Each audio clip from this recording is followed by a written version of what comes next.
Ya, sekali lagi selamat malam RF Talk, selamat datang buat kita semua, senang seperti biasa. Dan ini bukan hanya sekedar kebiasaan atau lip service, tapi benar-benar bahwa waktu ataupun momen untuk kembali belajar Torah, kembali menggali kebenaran Taurat itu adalah sesuatu yang luar biasa. Daud sendiri berkata bahwa 1 hari di pelataranmu itu adalah seperti 1000 hari, ya kan, di tempat lain. Artinya bila mana kita di pelataran Tuhan itu artinya memang bisa berbicara secara fisik ketika ada Beit Hamikdash, tetapi tentunya di dalam pelataran Tuhan juga bisa berkata bahwa ketika kita mempelajari Taurat. Nah, itu jelas itu adalah sangat-sangat luar biasa, waktu yang sangat indah, dan bobotnya itu lebih daripada hari-hari yang lain. 1000 hari pun digabungkan kalah, gitu kan. Seperti tadi Devarim yang baru kita ucapkan, bahwa semua perbuatan baik ya harus kita lakukan. Jangan sampai lupa. Kita berbuat baik, kita membawa damai, kita memberi sedekah, kita menyambut tamu dengan baik, melayani, menolong penguburan siapapun sesama manusia dengan baik. Tetapi semuanya itu bila mana digabungkan masih kalah besar dengan kita belajar Torah. Upah yang kita dapat, sukacita yang kita dapat, dan tentunya pewahyuan yang kita dapat ketika kita belajar Taurat. Luar biasa Taurat itu, Bapak Ibu sekalian. Oke, baik. Malam ini kita akan lanjutkan. Ini adalah bagian terakhir dari Parashat Noah.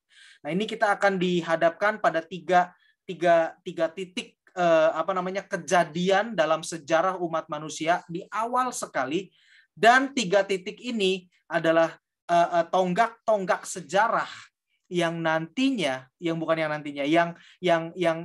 Torah berikan dan hadapkan kepada kita agar kita belajar. Ya. 3 tonggak sejarah ini nanti segera akan kita bahas, dan 3 tonggak sejarah ini adalah sejarah yang mana umat manusia sampai dengan saat ini itu bisa boleh dikatakan terbagi ke dalam 3 kelompok besar ini. Ya, kelompok pertama, kelompok kedua, dan kelompok ketiga. Nah, nanti kita akan belajar kita harusnya ada di kelompok yang mana. Dan di kelompok mana yang paling penting adalah Hashem mau kita ada di mana? Di kelompok yang pertama, di kelompok yang kedua, atau di kelompok yang ketiga. Nah, nanti kita akan belajar, Bapak Ibu sekalian. Oke? Dan saya kasih kisi-kisi sedikit, saya kasih bocoran sedikit bahwa sebetulnya kita nih Bnei Noah yang sekarang ini dan semua, walaupun mereka yang tidak bisa hadir dengan alasan apapun, mungkin karena ada hal yang harus dibereskan gitu ya. Tetapi yang jelas yang mereka yang sudah mengambil komitmen untuk percaya kepada Torah sebagai Bnei Noah gitu ya, karena kita bicara dalam konteks bangsa-bangsa, kita sudah ada di kelompok yang mendapat perkenan dan selaras dengan apa yang menjadi rencana Hashem. Luar biasa banget. Bila mana kita taruh itu semua dari mulai awal sekali ya sampai dengan dari mulai Adam gitu ya, tahun 0 ya, tahun 1656 di sini itu adalah peristiwa air bah ketika Nuh berusia 600 tahun. Nah, di tengah-tengah sini itu ada Yoktan dan Peleg dan Yoktan tadi itu ya yang saya ceritakan. Nah, di tahun 1948 Abraham lahir. Jadi Abraham itu lahir sebelum peristiwa Menara Babel, Bapak-Ibu sekalian. Ya, di tahun 1948. 1948 setelah tahun 0, tahun menurut kalender Ibrani ya. Nah, ketika Abraham lahir, Bapak-Ibu sekalian, Nuh itu berusia 892 tahun. Nuh berusia 892 tahun.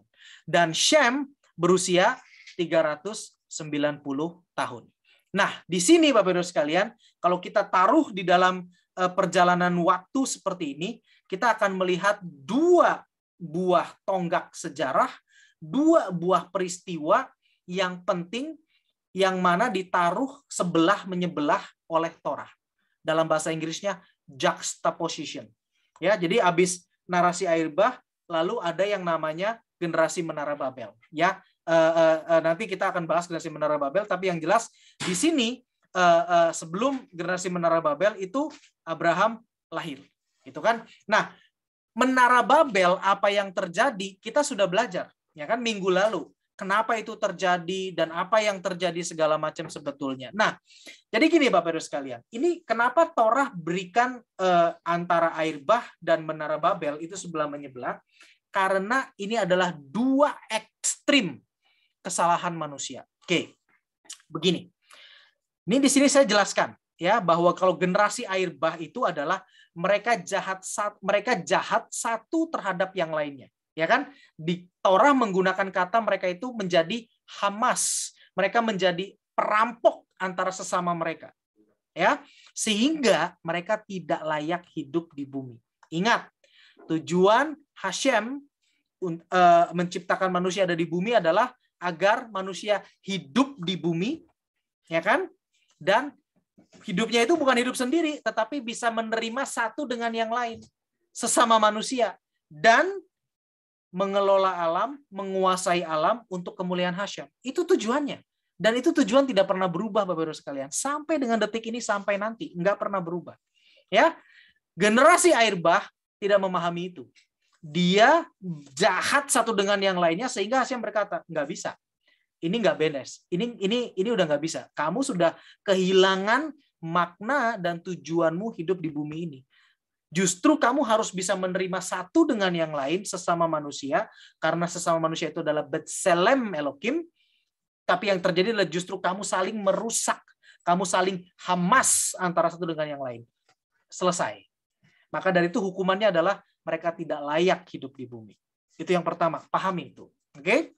Nah, generasi Menara Babel itu ada banyak hal, tapi yang jelas mereka itu hidupnya itu mereka bisa menerima satu dengan yang lain.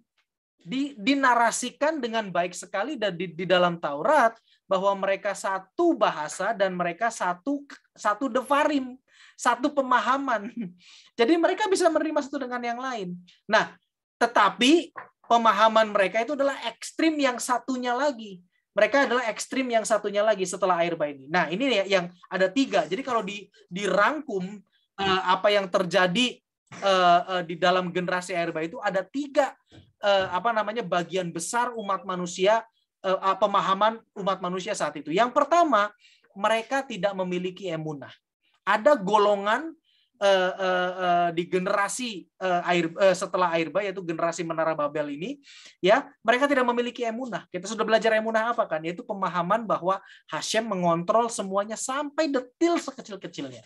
Nah, mereka nggak percaya. Ada bagian daripada mereka tidak percaya. Mereka nggak percaya.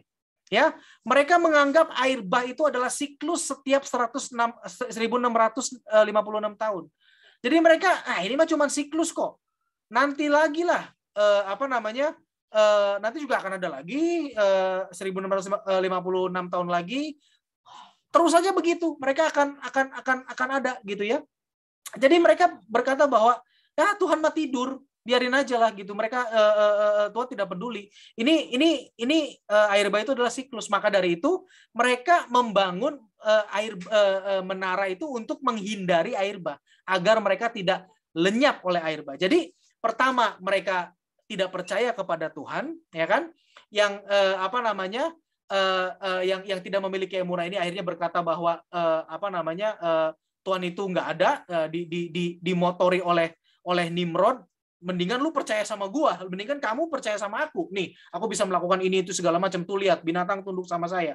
Mendingan saya lebih nyata. Nah, ada orang yang pemahamannya demikian. Nah, yang kedua, ada orang yang logis. Mereka pikir enggak lah, ini cuman sekedar musiman. Maka dari itu yuk kita naik ke atas, bangun sehingga kita bisa merekayasa awan agar tidak hujan, agar tidak lagi awan itu tumpah ke bumi. Itu yang kedua. Ya, itu yang diajarkan oleh para bijak Yahudi, Bapak Ibu sekalian. Yang kedua tuh pemahamannya demikian. Nah, yang ketiga, mereka percaya, ada orang-orang di antara mereka itu percaya bahwa kehidupan yang sempurna itu ada di langit. Ya, kehidupan yang sempurna itu mencapai nirwana. terdengar tidak asing kan? Kehidupan yang sempurna itu adalah yang spiritual gitu kan, yang ngawan-ngawan gitu kan. Padahal sebenarnya Torah kan sudah sering saya ajarkan, enggak. Torah itu adalah kamu hidup di dunia, kamu hidup secara jasmani. Bawa yang jasmani ini untuk kemuliaan Hashem. Itu aja. Gitu kan? Bukan kita mesti hidup 5 cm di atas tanah ngambang, ya kan? Atau bukan juga hidup kita itu secara spiritual, enggak. Nah, 3 pendapat ini, Bapak Ibu sekalian, mereka bergabung menjadi satu. Istilahnya mereka punya ide satu itu untuk solusi mereka dari 3-tiganya ini, mereka bangun menara. Jadi satu kelompok bangun menara itu ingin merekayasa awan agar tidak hujan tumpah belaratan, akhirnya menjadi air bah lagi. Ya, yang kedua mereka ingin mencapai langit karena mereka percaya bahwa kehidupan yang benar, yang sempurna, yang Tuhan senang itu adalah di langit, di awan-awan, whatever it is, ya kan? Dan yang ketiga adalah orang yang nggak percaya Tuhan. Orang yang ingin menjadi Tuhan. Jadi mereka itu dikoordinasikan, diorkestrasikan oleh Nimrod, ya. Ya udah, kamu kamu mau merekayasa awan. Oke, sini gabung, bangun.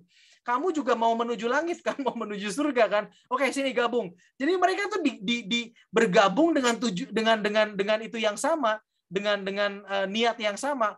Walaupun tujuannya beda-beda gitu ya. Satu mau merekayasa awan, satu mau mencapai nirwana, whatever it is namanya, gitu kan. Dan yang satu lagi ingin menjadi Tuhan dengan menempatkan diri di puncak gitu loh. Tapi mereka punya tools yang sama, kesepakatan yang sama, yaitu dengan membangun menara. Ini Bapak Ibu sekalian.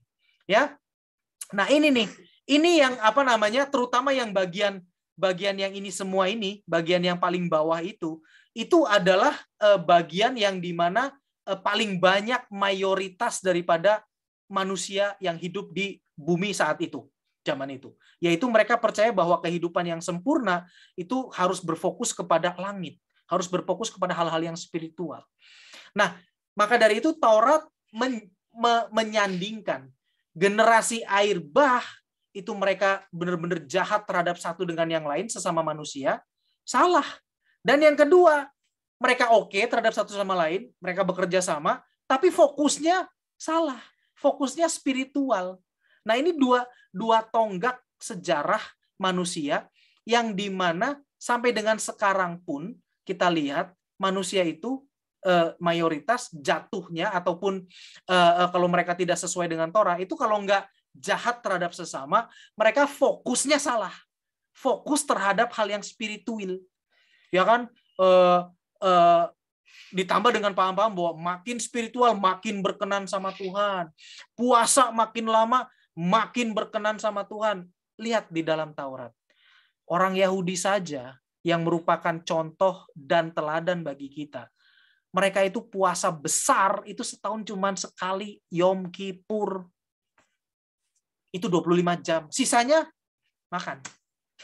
Sisanya makan. Kita sudah belajar kan bahwa makan itu adalah elevate. Kita mau mengambil unsur-unsur daripada bumi dan kita gunakan untuk energi kita untuk melakukan Taurat. Itu membuat bahan makanan, tumbuh-tumbuhan dan daging dan binatang yang kita makan itu lebih berguna dibandingkan mereka cuma sekedar hidup sebagai binatang atau tumbuhan. Itu Taurat, Bapak Ibu sekalian.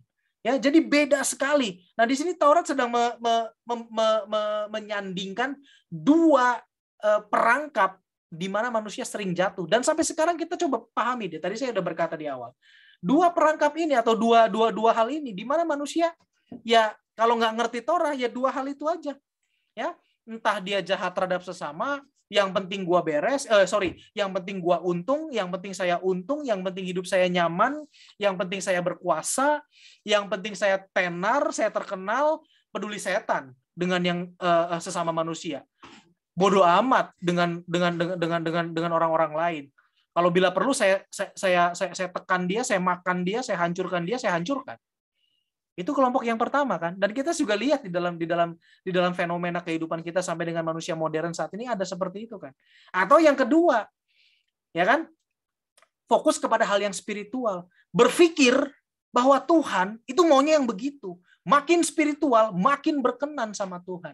Nah, justru fenomena yang terjadi belakangan ini adalah yang tadinya sangat hedonis, yang tadinya sangat fisik, nggak peduli dengan orang lain, swing ke yang sebelah kanan, ya, lompat ke yang sebelah kanan. Oh iya ya, ini gue salah nih. Ini saya salah nih, terlalu banyak ini sama ini. Tetapi akhirnya dia lompat ke sebelah kanan menjadi yang terlalu spiritual. Sangat fokus sama Tuhan, segala macam kan. Ya, apapun itu, sehingga akhirnya nggak peduli dengan sesama, gitu kan. Ditambah lagi dengan pengajaran yang salah, jadilah ekstremis, jadilah radikal. Seperti itu, Bapak Saudara sekalian.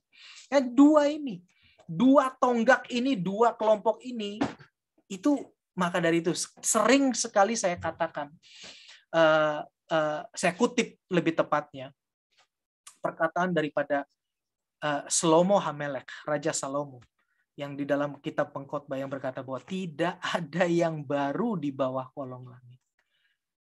Ketika manusia saling menghancurkan terhadap sesamanya, sudah pernah terjadi. Manusia yang berfokus kepada hal yang spiritual, gitu kan, ngambang 5 cm di atas tanah, sudah terjadi juga. Nggak ada yang baru kok. Dan kita nanti akan belajar tonggak ketiga, kelompok manusia ketiga itu seperti apa. Ini yang Tuhan mau. Ini yang Tuhan berkenan. Ya, bukan yang pertama dan bukan yang kedua yang tadi kita pelajari, tapi yang ketiga.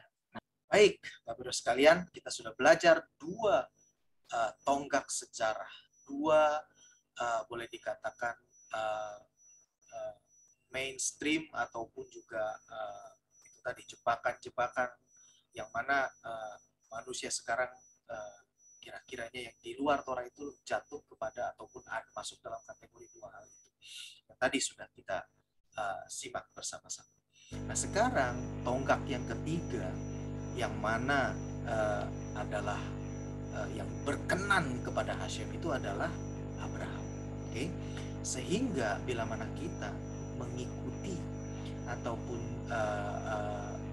meneladani dan hidup sesuai dengan apa yang Abraham ajarkan, apa yang Abraham sebarkan, yaitu Taurat itu sendiri kepada seluruh dunia, maka kita ada masuk ke dalam kelompok yang ketiga, ke dalam tonggak yang ketiga. Dan inilah yang berkenan kepada Tuhan. Bukan tanpa alasan kenapa Abraham lahir, dan bukan tanpa alasan juga kenapa Abraham menjadi orang yang diberikan mandat oleh Tuhan untuk melahirkan sebuah bangsa yang membawa Taurat. Dan mereka ini, bangsa ini, yaitu bangsa Israel, yang akhirnya kita semua tahu menjadi Or Lagoy, terang bagi bangsa-bangsa. Karena semua bangsa itu harus masuk ke dalam tonggak ketiga ini. Semua bangsa harus masuk pada pilar yang ketiga ini. Tadi kita sudah belajar bahwa Abraham itu lahir di tahun 1948 ya. Nah, ini sedikit saya berikan detail penjelasan bahwa Abraham itu lahir dari ayahnya yang bernama Terah dan ibunya itu namanya Amatlaah ya. Di tahun 1948 dia lahir di Ur Kasdim di Mesopotamia, di sini. Ya. Ya, tetapi si Terah itu lahir di Kutha atau dikenal juga dengan nama Haran. Ya, Taurat menyebut daerah ini, dua daerah ini adalah Ever Hanahar, di seberang sungai. Jadi kalau Bapak Ibu sekalian lihat nih, ini yang bagian ini ya, ini dari atas ini, ini mengalir yang ini yang warna biru sampai membentuk danau besar ini, dan terus ke sini yang warna hijau, ini adalah aliran sungai Efrat. Ya, nah maka dari itu nih tempatnya Terah lahir dan tempatnya Abraham lahir, karena mereka kan juga pergi ke sini kan, mereka juga jalan ke sini kan ketika mereka berjalan bersama dan menemukan Sinear di pemahaman sebelumnya, ya itu mereka semua ada di seberang Efrat, ya. Nah kenapa Tuhan Taurat mengatakan ada di seberang Efrat?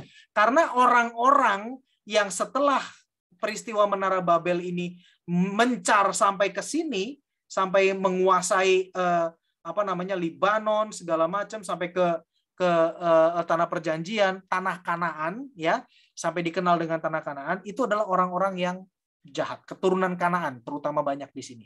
Maka itu untuk membedakan bahwa Abraham itu adalah dari seberang sungai.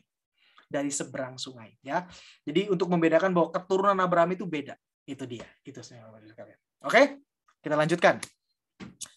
Makin menarik nih. Nah, oke, sedikit penjelasan, karena di dalam Humash itu tidak dijelaskan, tapi di dalam Midrash, Talmud, dan juga di dalam Midrash itu termasuk Sefer Hayasar, ya, itu dijelaskan apa yang terjadi setelah Abraham lahir dan sampai dengan dia ketemu dengan Nimrod. Oke, jadi ceritanya begini, Bapak Ibu sekalian. Terah, ayahnya Abraham, itu adalah perdana menteri. Jadi bukan sembarangan orang, ya. Dia adalah tangan kanan, dia adalah orang yang menjalankan pemerintahan kerajaan Babel kuno, kerajaan Babel yang pertama, yaitu di era Nimrod. Itu Terah, bapaknya Abraham. Oke, Terah adalah penyembah berhala, bahkan dia juga bisnis patung penyembahan berhala. Kita sudah pernah belajar, ya kan? Jadi dia itu sama seperti Nimrod, dan berhala tertinggi mereka adalah matahari. Nimrod menetapkan bahwa matahari lah yang merupakan yang layak disembah. Maka dari itu, Bapak Ibu sekalian, Nimrod dan ibunya atau istrinya, saya lupa, Semiramis itu selalu di belakangnya itu ada kayak bundaran cahaya, ya kan? Dan itu yang dimaksudkan bahwa dia itulah yang diberi blessing ataupun kepanjangan tangan atau keturunan atau apapun daripada dewa matahari. Sampai ke Mesir juga demikian, sampai sekarang pun juga demikian. Jadi kalau ada apapun gitu ya, gambar atau apa, namanya terserah gitu kan, tapi yang di belakangnya ada bundaran terang itu yang merupakan matahari, sebenarnya itu adalah dari zaman Nimrod sudah ada, gitu Bapak sekalian. Oke? Nah, para ahli astrologi Nimrod itu melihat melalui fenomena bintang. Mereka bisa membaca bintang, ya, bahwa ada anak Terah yang akan lahir, ya, dan akan membahayakan Nimrod. Nah, jadi Abraham itu sebetulnya itu bukan anak pertamanya Terah. Abraham adalah anak bungsu, anak terakhir daripada Terah. Ya, kakaknya itu adalah Haran dan Nahor. Jadi Haran, Nahor, Abraham secara urut-urutan kelahiran. Tetapi sama Torah oleh Taurat dibalik ketika menyebut keturunan Terah. Abraham, Nahor, Haran. Kenapa? Dari urut-urutan moralitas, dari urut-urutan bagaimana kesalehan mereka. Abraham adalah orang, walaupun dia anak paling bungsu, dia adalah anak yang paling saleh. Itu aja. Oke? Nah, mereka tahu bahwa anak bungsunya si Terah ini akan membahayakan Nimrod. Oke. Lalu Terah berhasil mengelabui Nimrod, ya, dibawa anak orang lain. Inilah anak saya, bla bla bla. Dibunuhlah sama Nimrod. Jadi pembunuhan bayi itu bukan cerita baru. Dari zaman Abraham udah ada. Dari zaman Musa juga begitu juga. Dia berulang gitu loh sejarah gitu Bapak sekalian, ya. Oke, anyway, Abraham selamat. Lalu Abraham dan ibunya disembunyikan di gua selama 10 tahun. Di sini Midrash menjelaskan bahwa umur 3 tahun Abraham sudah mengerti bahwa seluruh alam semesta ini ada satu penciptanya. Nggak mungkin batu, nggak mungkin patung-patung itu nggak mungkin. Ini pasti ada satu pencipta. Dan pencipta itu bukan manusia. Dan pencipta itu di luar manusia. Sesuatu yang luar biasa banget. Dia sudah mengenali penciptanya yang benar. Itu Abraham. Usia 3 tahun. Spesial. Makanya minggu lalu ketika ada Adrian tanya, ini Abraham itu gara-gara apa dia bisa menemukan Tuhan? Nggak ada gara-gara apa. Dia simple, dia adalah neshama yang spesial. Di usia 3 tahun saja, dia bisa sudah mengenali penciptanya yang benar. Luar biasa Abraham. Ya, ini sudah kita jelaskan. Di usia 10 tahun, Abraham pergi ke tempat Nuh, Shem, dan Eber. Jadi, Nuh, Shem, dan Eber ini nggak ngikut seperti yang minggu lalu kita jelaskan kan, ketika Nimrod membawa seluruh umat manusia yang ada saat itu menuju ke tanah Sinear. Nuh, Shem, dan Eber itu nggak ikut. Ya, mereka mereka mengajarkan, tapi ya mereka keturunannya nggak ada yang peduli. Nah, Nimrod juga takut sih sama Nuh, Shem, dan Eber, karena ya gimana pun juga mereka orang tuanya kan. Nuh itu adalah Nuh, Shem, dan Eber itu adalah opa-opa mereka gitu loh. Jadi si Nimrod itu segan. Ya. Nah, Abraham dari gua dia disembunyikan itu, dia pergi ke tempatnya Nuh, Shem, dan Eber. Untuk apa? Untuk belajar Taurat. Untuk belajar lebih lagi. Siapa sih pencipta itu? Apa sih yang dia inginkan? Apa yang sudah pernah terjadi? Mereka belajar langsung dari sumbernya. Dari orang-orang yang selamat dari air bah. Luar biasa ya. Nah, dan Abraham tinggal dan belajar di sana bersama dengan Nuh, Shem, dan Eber ini selama 39 tahun, Bapak-Ibu sekalian. Jadi, apa yang diterima oleh Abraham, apa yang dipelajari oleh Abraham, itu benar-benar luar biasa. Jadi, bukan sekedar dari mana nggak jelas gitu, enggak, langsung dari Nuh, Shem, dan Eber. Nah, sehingga inilah transmisi Taurat yang tidak terputus. Adam diturunkan ya tentunya kepada seluruh anaknya, tetapi ada satu orang yang menonjol yaitu yang namanya Metushelah. Dialah yang mewarisi dalam tanda petik pengajaran yang benar daripada Adam ya. Nah, Metushelah itu mengajarkan kepada Nuh ya kan. Nuh ini nggak ketemu Adam loh Bapak-Ibu sekalian, walaupun Adam usianya jauh gitu ya, usianya 930 tahun, tapi Nuh tidak ketemu dengan Adam, enggak. Tetapi melalui Metushelah seluruh pengajaran yang diberikan, yang diajarkan oleh Adam itu diajarkan kepada Nuh. Oke, Nuh itu mengajarkan kepada Shem, kepada cucunya Eber, dan kepada Abraham. Nih, jadi Abraham itu langsung terima dari Nuh, yang langsung terima dari Metushelah, dan langsung terima dari Adam. Tidak terputus, Bapak-Ibu sekalian. Dan pengajaran itu diteruskan kepada anaknya Abraham, yaitu Yitzhak, Yakov, dan terus kepada 12 anaknya lagi, mulai dari Ruben, Lewi, Yehuda, Yusuf, Simeon, Isakar, segala macam, sampai kepada Moshe Rabbeinu, terus sampai kepada para rabi yang membimbing kita saat ini. Jadi ini transmisi Taurat yang tidak terputus. Oke? Nah, lanjut. Tadi kita sudah belajar Abraham, apa yang terjadi, segala macam. Kita lanjut dalam rentang waktu kita. Tahun 1997, ya, kalender Ibrani, itu terjadi Menara Babel, di mana bahasa dan manusia terpecah-pecah. Nah, disinilah ketika siapa namanya Peleg mangkat. Ya, setelah Peleg mangkat, terjadi peristiwa Menara Babel. Nah, apa yang terjadi sebenarnya di Menara Babel, Bapak-Ibu sekalian? Ya seperti ini. Ya, di tahun 1997, ketika Abraham berusia 48 tahun, peristiwa Menara Babel terjadi. Jadi Abraham posisinya saat itu adalah sedang ada di tempat Nuh, Shem, dan Eber. Lagi belajar. Ya, jadi di tahun 1997 gitu kan terjadinya. Abraham udah nggak ada di Ur Kasdim, dia lagi di tempat Nuh, seperti itu. Ya, Peleg tutup usia dan Abraham tahu waktunya tiba untuk melakukan konfrontasi terhadap Nimrod. Ketika peristiwa Menara Babel terjadi, kacau seperti itu kan, Abraham tahu ini waktunya. Ini Nimrod udah nggak bisa didiamkan dan umat manusia nggak boleh terus ada dalam kesesatan seperti itu.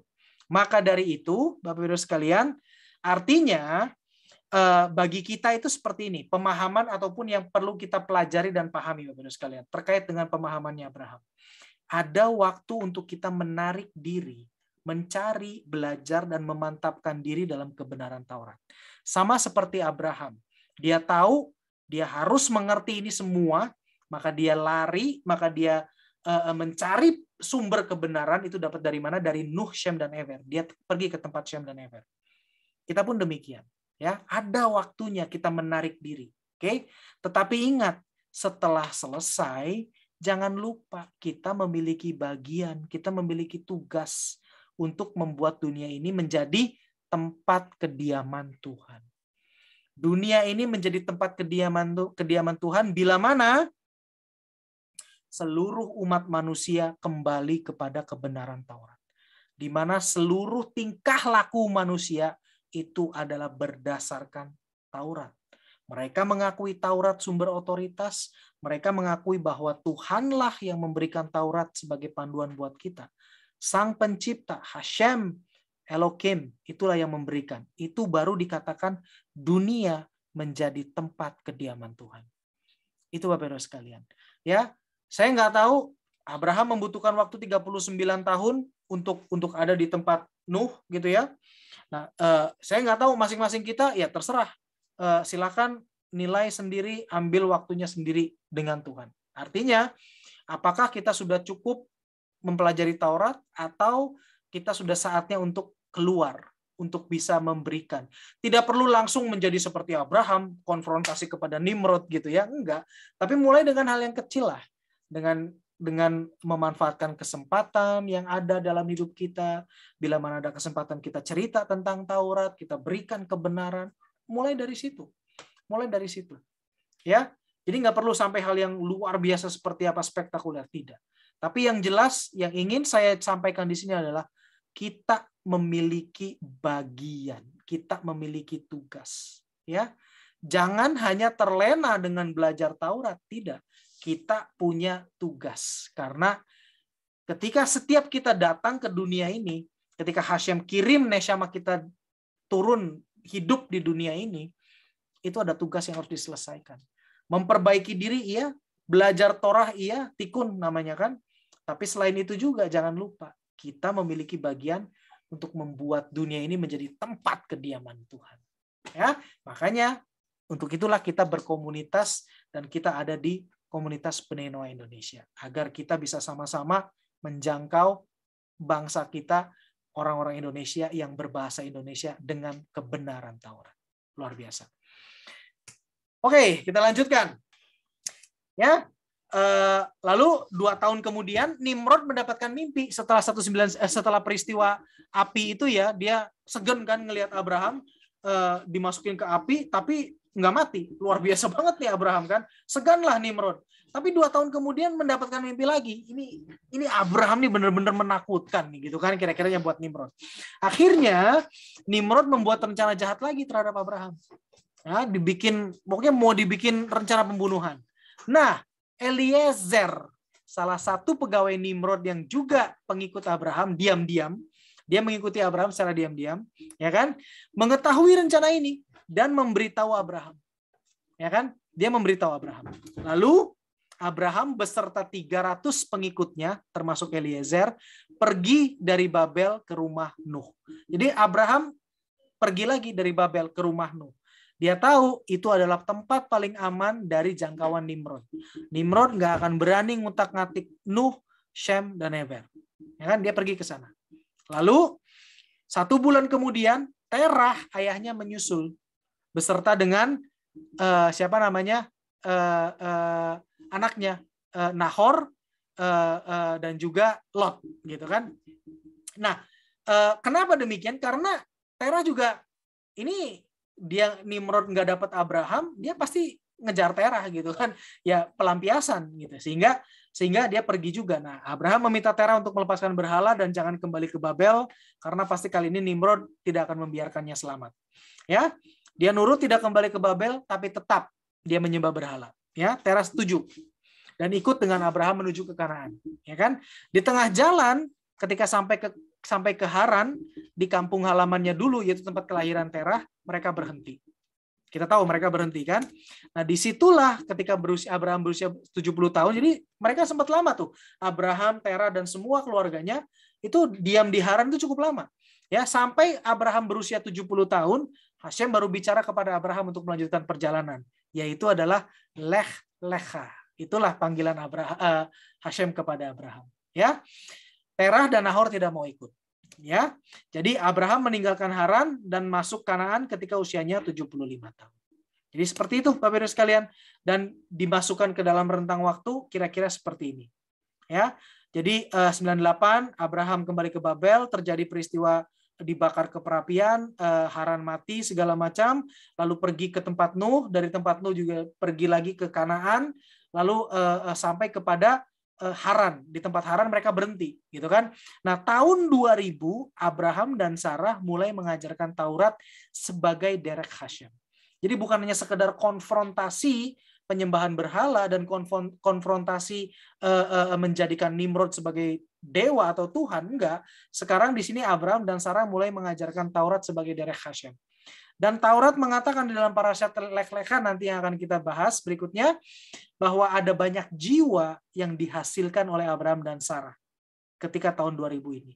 Nah, tahun 2000 inilah milenia kedua, Bapak Ibu sekalian, di mana era Taurat diberikan seperti itu.